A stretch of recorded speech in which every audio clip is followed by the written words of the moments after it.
It is a national memorial that tells the story of the invasion of Normandy on June 6, 1944. It is located here in Bedford, Virginia, a community that suffered the highest per capita losses than any other community in the nation. This is the National D-Day Memorial.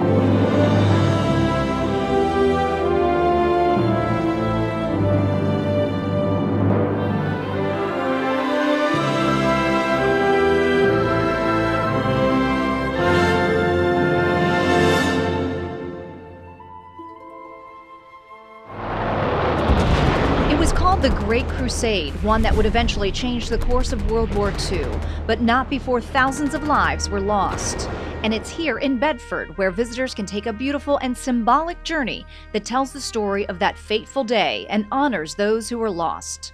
It was designated by Congress as a national monument. I met up with the memorial president, April Cheek-Messier, to take a tour. April, I can't believe I haven't been here before. I'm excited to take a tour. Absolutely, we have so much to show you. Our first stop was here to the sculpture entitled Homage, a symbolic tribute to those communities who saw their loved ones leave and never return.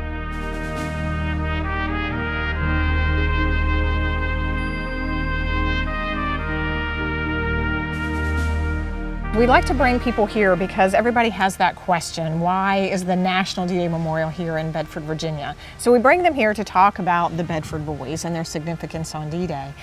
The Bedford Boys were part of Company A of the 116th Infantry Regiment of the 29th Division, and they would be the first and only National Guard unit to go in on the first wave on D-Day. 26 Bedford Boys would actually land on the actual beach on D-Day, and of those 26, 19 from Company A were killed almost within the first 15 minutes. Wow. Another one from Company F was killed.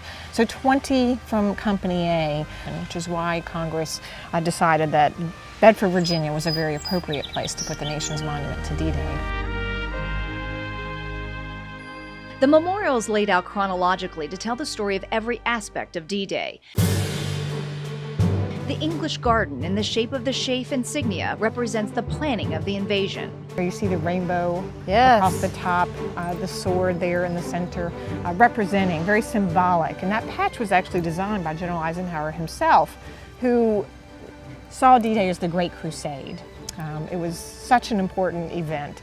And so you see our arched rainbow representing all the different nations that were part of the invasion itself. The busts of General Eisenhower's commanders surround the garden.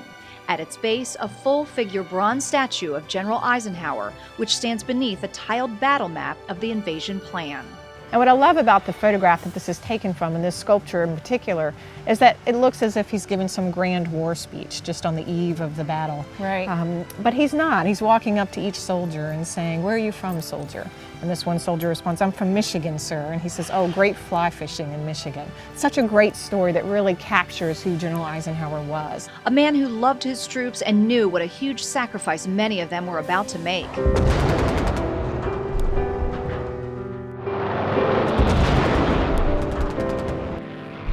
You get a sense of that sacrifice and how difficult the invasion really was here at the Gray Plaza.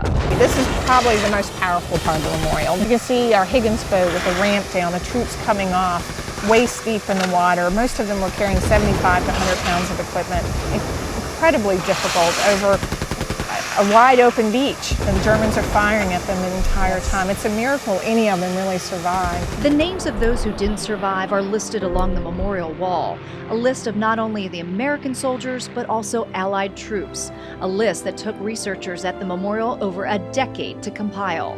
This invasion turned the tide of the war and led the way to victory, which is represented at Overlord Arch. But from here you can see the word Overlord inscribed on both sides, and that was the code name for the invasion of German-occupied France on D-Day, so Operation Overlord. And the arch itself is just representative of victory. In Roman times, there was usually a victory arch when the Roman troops came back home and there was a victory. They marched under the arch, and so it's a very powerful symbol of victory. You will no doubt be moved by what you experienced during your tour here. I found it not only educational, but also an overwhelming emotional experience. A historical journey that volunteer and former World War II veteran Hayden Furrow feels honored to tell. And to be able to tell them some firsthand experiences, some of it, I feel good about just being able to do that. I count it a blessing to do that. There's been times when I wonder as I go through it, say, why am I here talking about it? A lot of guys I'm with are not here. They won't be. But I'm here. Why? Of course, you don't have an answer to that.